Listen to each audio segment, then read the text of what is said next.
শেখার মজা গল্পের ছলে কচি কাচার গল্প। চালাকির ফাঁদ।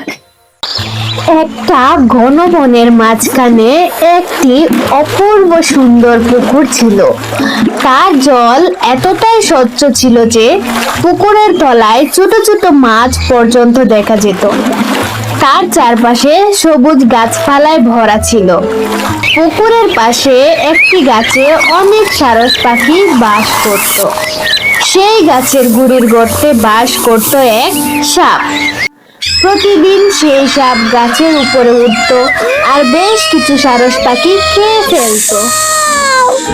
এভাবে খেতে খেতে সাপ দিনে দিনে মোটা থেকে আরো মোটা হতে লাগলো।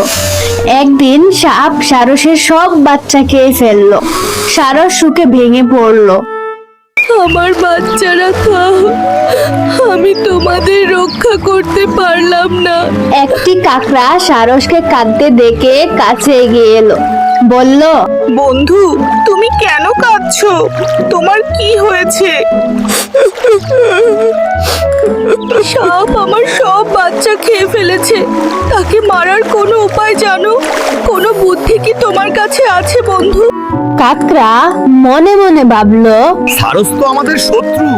আমাকে এমন একটি বুদ্ধি ঠিক করতে হবে যেটা খুবই কার্যকারী হবে, এবং সেটা বাস্তবায়িত হলে সব সারস ধ্বংস হয়ে যাবে। কাকড়া চিন্তা করার ভান করতে লাগলো। তারপর হঠাৎ বলে উঠলো, একটা বুদ্ধি আছে। কি বুদ্ধি?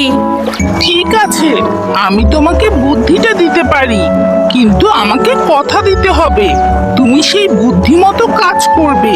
ঠিক আছে, আমাকে বলো। আমি প্রতিজ্ঞা করছি সেটা আমি বাস্তবায়িত করব। যত তাড়াতাড়ি সাপ মরে ততই আমাদের লাভ। বুদ্ধিটা খুবই সাধারণ। বলো বলো, তাড়াতাড়ি বলো আমাকে।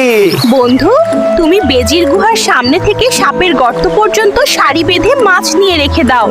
বেজি একটা একটা করে মাছ খেয়ে একসময় সাপের গর্তের কাছে পৌঁছে যাবে এবং তারপর সাপকে হত্যা করবে। সারস কাকড়ার বুদ্ধির তারিফ করতে লাগলো। তারপর পরিকল্পনা মোতাবেক সারস বেজির গুহা থেকে সাপের গর্ত পর্যন্ত মাছ সারি বেঁধে বিছিয়ে দিল। একটু পর মাছের গন্ধে গুহা থেকে বেরিয়ে এলো বেজি। আহা, তাজা তাজা মাছ! অনেক মাছ দেখে বেজি খুবই খুশি হয়ে উঠল। এক এক করে বেজি মাছ খেতে খেতে সাপের গর্তের দিকে এগিয়ে গেল। এক সময় সে সাপের গর্তের কাছে পৌঁছে গেল। সাপ আর বেজি একজন আরেকজনের দুশমন।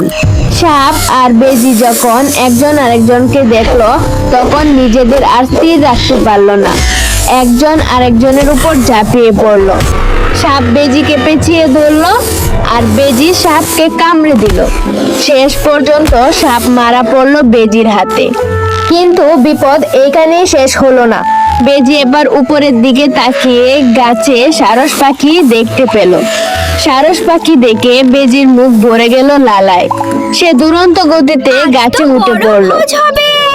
উড়ে যাও, বাঁচো! কিন্তু বেজি সারসকে ধরতে পারলো না। সারস ডানা মেলে উড়ে গেল। অন্যের উপর প্রতিশোধ নিতে গিয়ে সারস নিজেরই বিপদ ডেকে আনলো। শত্রুর উপর ভরসা করলে নিজেরই ক্ষতি হয়। চালাকি সবসময় ভালো ফল দেয় না, তাই কোনো সিদ্ধান্ত নেওয়ার আগে ভালোভাবে ভাবা উচিত। চলো বন্ধুরা, আজকের মতো গল্পটি এখানেই শেষ। তুমি গল্প থেকে কি শিখলে কমেন্ট করে জানিও। লাইক, সাবস্ক্রাইব আর বেল আইকন টিপতে ভুলো না।